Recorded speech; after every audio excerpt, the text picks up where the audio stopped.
여러분, 조금 이상하다는 생각 안 드십니까? 왜 굳이 야곱은 가나안으로 가고 있는 걸까요?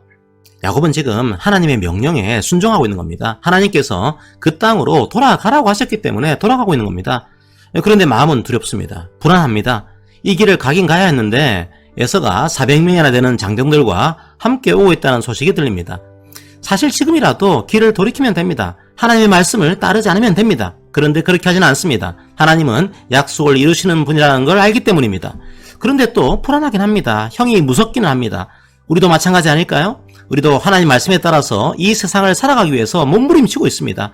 하지만 에서와 같은 세상의 권세들이 눈앞에 보입니다. 세상은 돈이 있고 권세가 있습니다. 숫자도 많습니다. 그래서 세상 앞에서 두렵기도 하고 불안하기도 합니다. 우리도 야곱처럼 야복강가에 서 있을 때가 있습니다.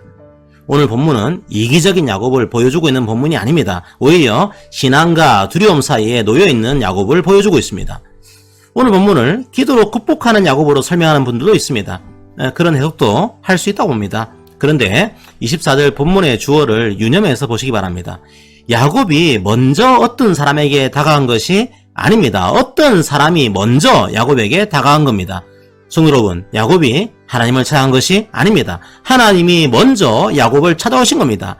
야곱은 하나님의 약속을 믿고 가나안 땅으로 걸어가고 있습니다. 그런데 너무 무섭습니다. 너무 두렵습니다. 하나님은 두려움 속에 떨고 있는 야곱을 주목하시고 찾아오십니다. 야곱이 부른 것이 아니라 하나님이 야곱에게 찾아오신 겁니다. 오늘 본문에서는 하나님께서 야곱과 씨름을 했다고 설명합니다.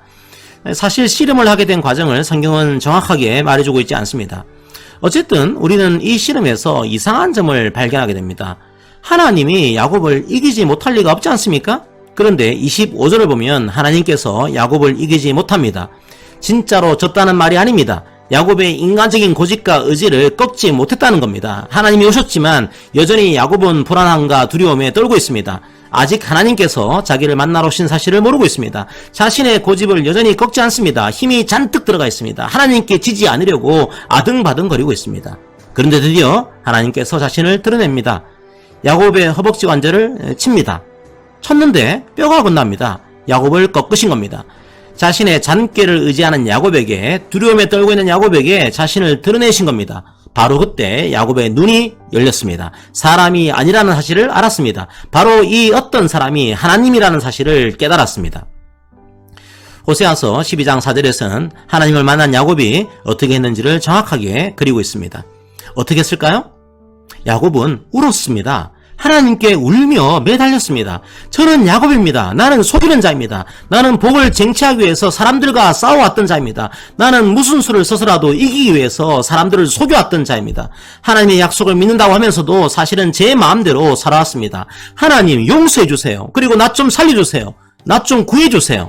야곱은 자신의 이름을 말하면서 하나님께 부르짖었습니다. 하나님은 하나님의 도우심을 구하면서 부르짖는 자의 기도를 외면하지 않습니다. 하나님께서는 야곱에게 복을 주십니다. 그런데 복이 조금 이상합니다. 이름을 바꿔주십니다.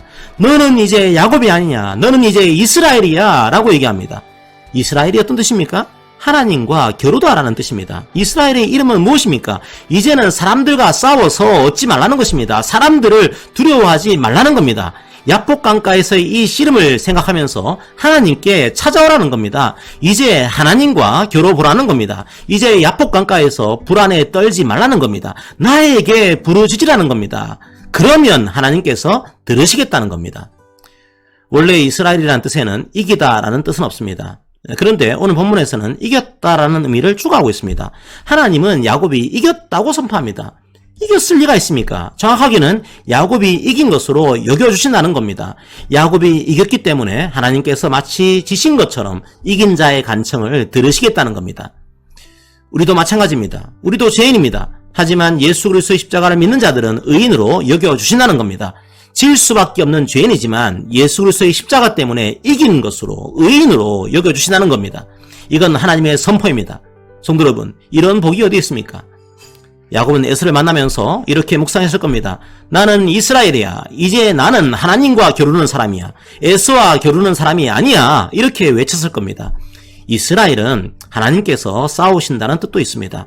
이제는 야곱이 싸우는 것이 아니라 하나님께서 싸우십니다. 하나님이 싸우시니까 당연히 이기게 됩니다. 자, 이스라엘로 이름이 바뀐 야곱은 어떻게 행동할까요? 원래 야곱은 에서를 만나면서 맨 마지막에 나타날 생각이었습니다. 그런데 창세기 33장을 보면은 야곱이 다른 사람들 앞에서 에서를 만납니다. 다른 사람들을 뒤에 두고 자기는 그들 앞에서 나아가고 있습니다. 이름이 달라지자 생각이 달라졌습니다. 성품이 달라졌습니다. 그는 다리를 절룩거리면서 약복강의 하나님을 생각했을 겁니다.